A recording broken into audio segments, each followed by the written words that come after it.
रथ सप्तमी की पौराणिक कथा। इस बार रथ सप्तमी पर्व 16 फरवरी को मनाया जा रहा है। धार्मिक शास्त्रों के अनुसार रथ सप्तमी का त्यौहार सूर्य जयंती के रूप में मनाया जाता है। इसी दिन सूर्य देव 7 घोड़ों के रथ पर सवार होकर प्रकट हुए थे, इसलिए इस सप्तमी तिथि को रथ सप्तमी के नाम से जाना जाता है।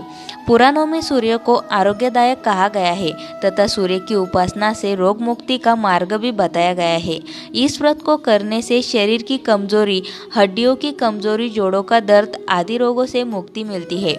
इतना ही नहीं, भगवान सूर्य की ओर अपना मुख करके सूर्य स्तुति करने से चर्म रोग जैसे गंभीर रोग भी नष्ट हो जाते हैं।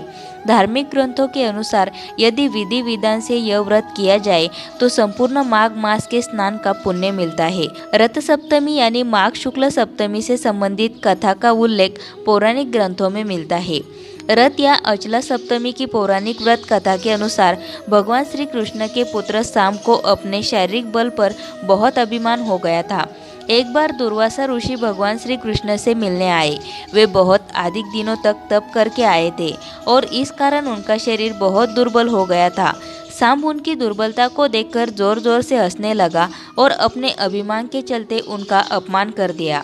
तब दुर्वासा ऋषि अत्यंत क्रोधित हो गए और शाम की दुष्टता को देखकर उसे कुष्ठ होने का श्राप दे दिया।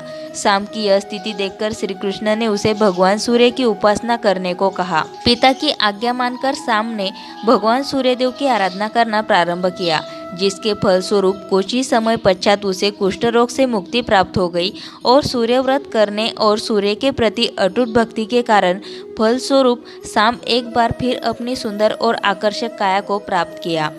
अतः जो श्रद्धालु सप्तमी के दिन भगवान सूर्य की आराधना विधिवत तरीके से करते हैं, उन्हें आरोग्य, पुत्र और धन की प्राप्ति होती है।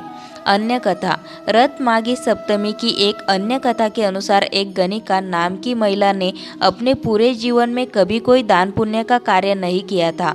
जब उस महिला का अंतकाल आया तो वह वशिष्ठ मुनि के पास गई। महिला ने मुनि से कहा कि मैंने कभी भी कोई दान पुण्य नहीं किया है, तो मुझे मुक्ति कैसे मिलेगी। तब मुनि ने कहा कि माघ मास की शुक्ल पक्ष की सप्तमी को अचला सप्तमी है।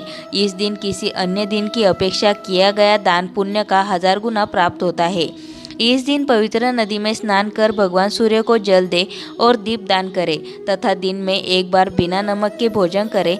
ऐसा करने से महान पुण्य की प्राप्ति होती है। गणिका ने वशिष्ठ मुनि द्वारा बताई गई हर बात का सप्तमी के दिन व्रत और विधिपूर्वक कार्य किया। कुछ दिन बाद गणिका ने शरीर त्याग दिया और उसे स्वर्ग के राजा इंद्र की अप्सराओं का प्रधान बनने का सौभाग्य प्राप्त हुआ। दोस्तों, वीडियो अच्छी लगी हो तो वीडियो को लाइक ज़रूर करें और इसी तरह की वीडियो के लिए हमारे चैनल को सब्सक्राइब करके बेल आइकन को ज़रूर प्रेस करें।